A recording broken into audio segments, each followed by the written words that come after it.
네, 안녕하세요. 반갑습니다. 오늘은 사망하면 나오는 종신보험, 정말 꼭 필요한 걸까? 라는 궁금증을 갖고 계신 분들이 참 많으신 것 같습니다. 그래서 그 부분을 함께 한번 오늘 공부해 보도록 하겠습니다. 첫 번째, 종신보험 꼭 필요한가? 우리가 쓰는 알파벳 26개 중에 하필이면 왜 LIFE, 라이프라고 우리 인생을 적을까요? 중간에 뭐가 있기 때문에 그래요? 중간에 if라는 만약이 늘 우리의 인생 삶 속에는 존재하기 때문이라고 합니다. 사람은 태어나서 늙고 병들고 죽고 생로병사의 과정을 거치게 되는데요. 요 네 가지를 한 개도 거치지 않고 지나갈 수 있는 사람이 과연 있을까요? 아무도 없을 거라고 생각을 합니다. 그런데 여기서 태어나서 늙고 노후가 왔을 때 연금까지 준비하는 부분에 대해서는 어느 정도 시간이 지났을 때 나의 노후를 맞이하게 되는 거라고 보시면 되죠. 그런데 여기에 있는 병과 사는 우리들이 예측할 수 없는, 언제 예측할 수 없다라는 것이 가장 큰 문제입니다. 그래서 생로병 사의 과정을 우리는 살아가면서 겪게 되는데, 여기서 겪게 될 때 이제 사에 대해서 오늘은 좀 이야기를 해보려고 합니다. 우리 이 병에 대한 것 때문에 우리가 이제 질병보험이라는 것을 드는 거고요. 이 사 때문에 이제 종신보험이라는 걸 준비하게 되는데, 이 사망했을 때만 나오는 종신보험이 과연 그 사망만 보장해주는 종신보험인지, 아니면 다른 각도로도 종신보험을 활용할 수 있는지, 이런 것들을 여러분들이 오늘 판단해 보신다라고 하면 정말 종신보험이 필요한지 아닌지를 알 수 있으실 거라고 생각이 듭니다. 그러면 진화하는 종신보험 활용 방법, 과연 어떻게 종신보험을 활용할 수 있을까요? 그 첫 번째는 말 그대로 조기 사망이었을 때 이제 남아있는 가족들을 위한 보장을 준비하는 게 목적일 것이고요. 아니면 이제 장수로 인해서 오래 살았을 경우에도 돈이 필요하다라는 것입니다. 근데 이제 우리가 살아가면서 그 중간 안에 이벤트 자금들이 많이 활용을 하게 되죠. 그래서 아이들 교육비, 주택 구입 자금, 자녀 결혼 자금. 근데 이런 이벤트 자금으로도 종신보험을 가지고 활용할 수 있다라는 것입니다. 또 하나는 상속과 증여가 왔을 때 내가 이제 세금을 좀 절세할 수 있는 방법.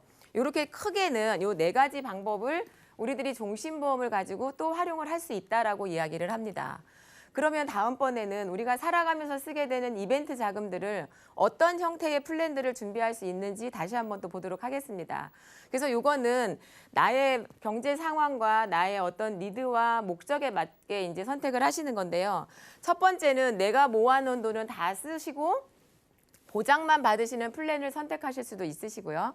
두 번째는 10년 동안 납입하신 후에 내가 낸 돈은 다 꺼내 쓰고 자녀들한테 비과세 통장을 물려주는 플랜도 선택하실 수가 있습니다. 사람에 따라서는. 또 한 분은 10억 또는 1억을 다 내고 내가 는 돈을 다 꺼내 쓰시고 나머지 목적 자금 10억을 만들 수 있는 플랜. 이건 종신보험이라고 하면 사망하면 나오는 거잖아 라고 이해들 하고 계시지만, 같은 종신보험이라도 어떻게 활용을 하느냐에 따라서 이런 다양한 플랜들로 나한테 맞는 것들을 선택할 수 있다라는 것입니다. 그럼 여기까지만 들어보시고 정말 종신보험이 필요할까? 필요하겠구나라는 생각이 드실 것 같아요. 근데 이제 지금 그 종신보험들이 계속 변화를 하고 있습니다. 근데 종신보험들이 자꾸 이제 변하는 이유는 첫 번째가 이제 우리나라 이제 금리가 급격하게 이제 인하되는 것들을 볼 수가 있겠죠. 과거에 60년대 뭐 30% 넘는 은행 금리를 줬던 것들이 지금은 올해 2020년 1.25%까지 내려갔습니다. 이거에 맞물려서 금리가 내려가니까 해당 보험사들의 종신보험에 예정이율이라는 것이 있는데 이 예정이율 또한 같이 내려가겠죠. 그래서 금리가 내려갈 때마다 예정이율이 비슷하게 보험들이 내려갔어요. 그러면서 보험료가 계속 이제 인상이 되었던 거겠죠. 근데 이제 2017년도에도 갑자기 이제 금리가 인하가 되면서 종신보험이나 이런 보통 보험의 예정이율들이 한 세 번 정도가 이제 인하된 적이 있었습니다. 근데 올해 2020년 4월 1일자로 대부분의 보험사들이 종신보험 예정 이율을 인하를 했습니다. 근데 이제 한두 군데 몇 군데 회사들이 아직 인하 안 한 곳이 있으니까 이제 그런 데를 좀 찾아보시는 것도 이제 시청자님들의 어떤 팁이 될 거라고 보고요. 이번 6월 달에 또 한 번의 예정이율 인하가 있을 거고, 이번 하반기가 지나가면 이런 예정이율을 보증해주는 종신보험의 어떤 형태들은 이제 지구상에서 정말 사라지는 그런 시기가 올 거라고 이렇게 전문가들은 예상을 하고 있습니다. 그럼 이제 금리가 변함에 따라서 종신보험들이 어떻게 변해왔는가 한번 다시 한번 보시게 되면 첫 번째 기본에 이제 기본 표준형 종신보험이라고 이야기를 하죠. 납입기간 중에 해지 환급금이 그대로 이제 발생을 하면서 적립금과 위험보험료를 동시에 발생을 했었던 표준형 종신보험이 있다가 그다음에 이제 금리가 내려가면 내려갈수록 보험료가 계속 인상이 되는데 인상되는 보험료를 계속 올릴 수 없으니까 납입 기간 중에는 해지 환급금을 30에서 50%만 지급을 하고 지급을 안 하는 걸로 하니까 보험료가 좀 저렴해지겠죠. 그러다가 지금 이제 무해지 종신보험이라고 해서 납입 기간 중에는 해지 환급금이 전혀 발생하지 않다가 그 이후에 발생하는 그러면 이제 보험료가 해지 환급금이 다이어트가 되면서 순수 보장성 보험으로 가시는 거라고 보시면 돼요. 그래서 지금은 이제 젊은 층들을 많이 공략해서 이제 정기보험 형태의 착한 종신보험. 그래서 이제 어느 일정 기간까지는 보장을 해드리고 납입 어느 정도 일정 기간 이후에는 사망보험금을 대폭 감액하는 이런 형태의 종신보험이 지금 현재 이렇게 4가지로 변해 오고 있습니다. 이 중에 나한테 맞는 것이 어떤 게 좋은지를 이제 선택은 이제 시청자님들의 몫이겠죠. 그래서 이 중에 저는 오늘 변액으로 운영되는 변액 종신보험에 대한 몇 가지를 소개해 드리려고 합니다. 그럼 첫 번째로 우리가 이제 변액보험이라는 것을 해야 되는 이유는 이 표에서도 보시듯이 가계소득은 우리나라 대한민국, 이 빨간 그래프가 대한민국인데요. 가계소득은 점점 떨어지고 있는 반면에 이제 기업소득은 이렇게 점점 증가하고 있는 것을 볼 수가 있습니다. 그러면 이게 기업의 이익이 지금 좋아지고 있다라고 하는데 그럼 기업의 이익에 내가 편승하려면 어떻게 해야 되는가? 일반 개인이 뭔가를 하실 수가 어렵기 때문에 이런 변액보험이라는 거를 통해서 기업의 이익을 내 이익으로 같이 한번 가져가 보자라는 의미로 이해하시면 좋을 것 같고요. 또 그다음에는 이제 다 아시겠지만 수요와 공급의 기본 원리를 이해하시면 누구나 이해할 수 있을 거라고 생각이 듭니다. 첫 번째 국민연금과 퇴직연금을 우리들이 내고 있는데 그 돈들을 주식시장으로 매년 30% 이상씩 증가하겠다라고 이미 발표가 됐고요. 그리고 이제 지금 각 보험사들이 있는데 각 보험사들의 회계 기준이 이제 바뀌면서 이제 일반 계정에 있던 보험들보다는 변액보험 시장을 좀 더 활성화하겠다라고 이야기를 하시는 거죠. 그럼 어쨌든 뭐 매년 상장되는 회사들이 늘어나는 건 아니지만 사려고 하는 사람들이 늘어나기 때문에 가격은 올라갈 거라고 보는 것입니다. 그다음에 세 번째는 이제 코리아 디스카운트로 저평가돼 있는 우리나라가 이제는 많이 해소될 가능성이 있다라고 보죠. 이번에 코로나를 겪으면서도 이제 대한민국의 어떤 대처하는 방법 이런 것들이 이제 전 세계적으로 알려지면서 많이 이런 것들에 대한 것들도 이제 좀 사라지고 있다라고 보시면 될 것 같고요. 그다음에 이제 투자처 없이 지금 떠들고 있는 돈들이 한 1,000조가 넘는 돈들이 이제 어디로 갈 곳을 몰라 헤매고 있는 돈들이 있다고 합니다. 과연 이런 돈들은 어디로 가게 될까요? 그리고 이제 마지막으로 이제 우리가 변액보험이라는 거를 투자를 해서 이제 적립을 하시는데 어떤 방법으로 운영을 하길래 원금 손실의 방법을 최소화할 수 있는지 그게 바로 이제 정액 분할 매수 방법으로 우리들이 운영을 하고 있기 때문에 그렇다라고 합니다. 그래서 제가 정액 분할 매수가 이제 달러 코스트 에버리지라고 하는데 어떤 방법인지 간단하게 소개를 한 번 더 해드리도록 하겠습니다. 대부분의 우리나라 사람들은 내가 무언가를 시작하고 나면 하자마자 가격이 떨어져요. 그죠? 그런 경험들 많이 있으실 건데 이분도 마찬가지로 내가 1,000원에 무언가를 시작을 했는데 500원, 100원으로 내려가서 500원까지 다시 올라간다라고 가정을 해보겠습니다. 일시금으로 투자하신 분들은 1,000원에 사서 100원까지 갔다가 500원까지 갔으니까 목돈 1,000만 원 넣으신 분은 500만 원으로 마이너스 500만 원 손실을 본 거겠죠. 근데 이렇게 이제 적립식으로 투자하는 어떤 이런 변액보험의 형태는 매달 좌수를 사는 거라고 보시면 돼요. 이렇게 똑같은 10,000원을 갖고 2개를 사고 10개를 사고 2개를 사고 그래서 이제 개수가 모아지다 보니까 여기가 되면 이제 한 15포기 정도, 15개 정도의 좌수를 사기 때문에 요 손실이 난 것 같지만 실질적인 이익이 발생한다라는 것이죠. 그래서 지금 이제 많은 분들이 그렇게 하고 있는데 지금 굉장히 이제 코스피가 떨어지고 나니까 이제 그 추가 납입이라는 것들을 활용을 해서 많은 좌수를 구입하겠다라고 하시는 분들도 지금 많이 있는 것으로 알고 있습니다. 그래서 이런 형태로 정액 분할 매수 효과를 보는 방법으로 운영을 하고 있기 때문에 이제 생각보다는 원금 손실에 대한 리스크를 조금은 해지할 수 있다라고 보시면 될 것 같습니다. 그래서 제가 보장과 연금을 하나로라고 이제 제가 예시를 한번 해봤는데요. 제가 서두에도 말씀을 드렸듯이 조기 사망과 장수, 중간에 이벤트 자금, 여러 가지 절세할 수 있는 방법들을 다 활용할 수 있는 것이 종신보험이라고 했습니다. 제가 30세 남자 기준으로 추가납 2배 했을 경우를 가정을 한번 해보았습니다. 종신보험 사망보험금 1억을 기준으로 했을 때 보험료는 월 18만 3천 원의 보험료가 들어가는데 이 플러스 36만 원은 추가 납입을 활용했을 경우를 제가 예시를 해본 거예요. 그렇게 하니까 총 납입 보험료 1억 2천만 원. 1억 2천만 원으로 납입이 끝나는 시점에 적립금이 1억 6천만 원 정도 나오는 걸로 되죠.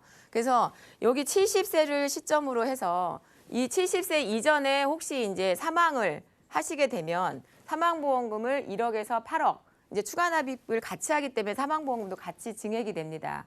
그래서 그 사망보험금을 받으실 수 있다라는 것이고요. 이때까지 내가 건강하게 다 아이들 잘 키우고 건강하게 장수를 하고 있다라고 말씀을 하시면 그때도 어쨌든 노후에도 돈이 많이 필요한 거기 때문에 이때까지 쌓여있는 3억 3,700만 원이라는 총 연금액을 가지고 매년 1,939만 원씩 연금을 받으시는 거예요. 그러면 100세까지 총 5억 8,170만 원이라는 연금액을 수령을 하시는 거겠죠. 그러면 결국은 내가 돈 납입한 보험료는 1억 2,996만 원이지만 내가 오래도록 100세까지 연금으로 수령을 하시게 되면 총 5억 8천만 원의 연금을 수령하실 수 있으시다라는 거예요. 근데 여기서 이제 잘못 이해하시면 요 70세를 시점으로 얘도 받고 나중에 연금도 얘도 받는 것이 아니라 사망보험금을 받으시면 이제 연금은 없는 거고요. 연금을 수령하시게 되면 사망보험금은 없는 거라고 이해를 하시면 됩니다. 그런데 이제 여기에 보면 제가 연금보험하고 하나 더 비교를 해봤습니다. 한 달에 50만 원씩 저축을 하시는 분이에요. 종신보험으로 50만 원을 저축을 할 것인지 연금보험으로 50만 원을 저축을 할 것인지 똑같은 돈을 납입을 했을 때 70세 연금 개시 시점에 3억 7천, 3억 8천, 1,000만 원 차이가 나고요. 20년 납입이 끝나는 시점에 해지환급금이 약 2천만 원 정도 연금이 당연히 많겠죠. 얘는 사망보험금은 없는 거기 때문에. 그럼 20년 동안 사망보장에 대한 거를 1억에서 한 3억에서 5억 정도 보장을 받을 것이냐, 이제 기납입보험료만 적립액만 받아가실 거냐를 선택하시면 돼요. 예를 들면 내가 50세에 사망을 하시게 되면 연금보험으로 준비하신 분은 적립액 1억 8,600만 원을 받아가시지만 종신보험으로 똑같이 추가납입을 활용해서 하신 분은 이때 시점에 사망을 하시게 되면 3억에서 5억이라는 사망보험금을 가져가게 되는 것입니다. 그래서 단기의 적립금으로 봤을 때는 당연히 연금이 더 높기는 하지만 보장자산을 1억에서 8억까지 가져갈 수 있느냐 없느냐의 차이가 있는 거기 때문에 이 또한도 선택은 이제 시청자 여러분들의 몫이라고 생각이 듭니다. 그래서 한번 잘 판단해 보시면 좋을 것 같고요. 그래서 부자들이 이런 종신보험을 선택하는 이유는 첫 번째는 가족 사랑의 정말 실천의 기본이 되는 것이다. 내가 우리 가족을 사랑한다는 말을 말로만 하는 것이 아니라 실제 어떤 액션을 하는 것이 중요하다는 걸 보여드리는 거고요. 그래서 또 하나 두 번째는 현재 가지고 있는 재산을 지킬 수 있다는 것입니다. 만약에 이런 것들이 준비가 안 되어 있다라고 하면 가장의 사망과 동시에 내가 갖고 있는 모든 재산들이 같이 날아가 버리는 거기 때문에 현재 재산을 지킬 수 있는 방법이 종신보험을 준비하는 이유고, 세 번째는 이제 상속세 재원 및 비과세 통장 활용이 가능하다. 그리고 네 번째는 아까 말씀드렸던 것처럼 추가 납입이라는 것을 활용해서 조기에 발생할 수 있는 이벤트 자금들을 활용할 수 있다는 것입니다. 그리고 노후에 장수했을 경우에 연금 전환 시에도 확정 지급률로 지급되는 연금을 내가 준비할 수 있다는 이런 많은 장점들을 갖고 있기 때문에 부자들이 종신보험을 선택하는 이유라고 합니다. 그래서 마지막으로 제가 이제 최종 정리를 한 번 더 하자면 조기 사망과 장수라는 두 가지를 하나로 해결할 수 있는 일석이조의 효과를 가지고 있다는 것이고요. 언젠가 한 번은 누구나 이 세상을 떠난다라는 그때는 반드시 받을 수 있는 것이 종신보험이기 때문에 로또 확률의 100%를 가지고 있다. 그리고 상속세나 증여세, 기타 등 세금을 절세할 수 있는 방법, 이런 절세 효과를 갖고 있는 것이 종신보험이라고 이야기할 수 있습니다. 그래서 제가 서두에 종신보험 꼭 필요한가라는 주제를 가지고 여러분과 시작을 했는데 지금까지 이야기를 들어보시고 여러분들은 이제 종신보험이 정말 필요하다고 생각하시는지 아니다고 생각하시는지 궁금합니다. 오늘 라이플랜 A 강의 시간에는요, 종신보험의 필요성에 대해서 알아봤습니다. 요즘 코로나19 바이러스로 인해서 우리가 하룻밤 자고 나면은 사망자의 수가 늘어난 걸 보면서 마음도 답답하고요. 좀 막연한 두려움이 드는 그런 하루를 보내고 있는데요. 이렇게 우리의 앞날은 정말 예측을 할 수가 없는 것 같습니다. 그렇기 때문에 내가 지켜야 될 가족이 있다면 이제 종신보험의 가입은 정말 필수인 것 같은데요. 오늘은요, 여러분들이 사망보장도 준비하고 내가 나이가 들어서 연금으로 좀 전환을 하고 싶으면 연금까지 가져가 볼 수 있는 그런 똑똑한 종신보험을 소개해드렸어요. 자, 종신보험의 필요성에 대해서 고민을 하셨다면 이렇게 사망보장과 연금까지 잡아볼 수 있는 만큼 좀 안전하고 편안하게 여러분들이 접근을 해보시면 될 것 같고요. 게다가 투자의 성격까지 있다고 하니까 돈을 벌어갈 수도 있다는 여러 가지 장점을 가진 그런 종신보험인 것 같습니다. 전문가님께 몇 가지 질문 드릴 게 있는데요. 이 종신보험이 추가 납입이 유리하다고 하잖아요. 네네. 그럼 궁금한 게 우리가 추가 납입을 할 때 수수료 좀 비싸지 않을까 걱정되는데 어떻게 되나요? 네, 각 보험사마다 추가 납입 수수료가 다양한데요. 추가 납입을 하는 이유는 이제 사업비를 조금 줄여보자라는 거에 의미가 있습니다. 근데 추가 납입을 할 때도 사업비를 하나도 안 떼는 경우가 있고 0.5% 떼는 데가 있고 많이 떼는 데는 이제 3.5%까지 이제 공제를 하는 것이 있습니다. 그래서 똑같은 어떤 종신보험을 내가 선택을 하시더라도 추가 납입까지 고려했을 때 수수료가 있고 없고까지를 이제 체크를 하시면 훨씬 더 유리하시겠죠. 그러네요. 이 추가 납입도 유리했어요. 다른 회사는 뭐 1배수까지 줄어들었는데 지금 이거 2배수인데 게다가 네네. 수료도요. 0.5%로 아주 저렴하다고 합니다. 뭐 수료가 없는 곳도 있고 3.5%로 높은 곳도 있는데 여러분들이 이렇게 연락을 주셔서 이런 추가 납입에 대한 수수료가 저렴한 회사를 전문가와 함께 선택해 보시는 게 중요할 것 같고요. 자, 그리고 나중에 연금으로 전환할 수 있다는 게 정말 획기적인 것 같은데 확정된 지급률이라는 걸 말씀을 해주셨거든요. 이게 네네. 정확히 어떤 건가요? 네, 그거는 이 표를 보면서 같이 한번 보도록 하겠습니다. 그러니까 연금 개시 전까지 아까 이제 70세 시점에 적립액이 나왔잖아요. 그 적립액이 만들어지고 나면 그 이후로는 이제 투자 수익이 나지 않아도 그 밑으로 연금액은 떨어지지 않는다라고 이해하시면 됩니다. 그래서 내가 연금 개시를 언제 하느냐에 따라서 지급률이 다 달라져요. 그러니까 70세부터 만약에 예를 들어서 연금 개시를 아까처럼 하신다고 하시면은 건강하신 분은 6.15%로 이제 매년 지급이 된다라고 보시면 됩니다. 내가 만약에 이때 시점에 연금 적립액이 1억이라는 돈이 쌓여 있을 경우 615만 원씩 종신토록 받으실 수 있으신 거고요. 근데 이 시점에 내가 당뇨나 고혈압이 올 수도 있습니다. 아니면 현재 고혈압이 있으신 분도 이 보험이 가입이 가능한데 그분 같은 경우는 이제 아예 이제 이걸로 금액을 보시면 되겠죠. 그래서 고혈압 진단을 받으신 분들은 1억에 6.77이니까 677만 원씩 종신토록 지급을 받을 수 있다는 거고요. 또 하나의 장점은 70세 시점에 연금 개시를 해서 고혈압 환자로 6.77%를 내가 수령을 하기 시작했는데 다음 연도에 연금액이 뭐 5천으로 떨어졌다. 그랬어도 이걸로 계산되는 것이 아니라 1억에 6.77이라는 것이고요. 그 다음 연도에 1억 5천으로 적립금이 늘어났다고 가정을 했을 경우에는 1억 5천에 6.77이 로 이제 계산된 금액으로 연금액을 수령할 수 있는 거기 때문에 연금 개시 시점에 내가 잘 운용을 해 놓으셔서 적립금을 만들어 놓으시면 연금액은 이렇게 여기 표에 예시된 것처럼 확정된 지급률로 종신토록 받을 수 있다는 것이 이 종신보험의 오늘 장점이라고 말씀드릴 수 있습니다.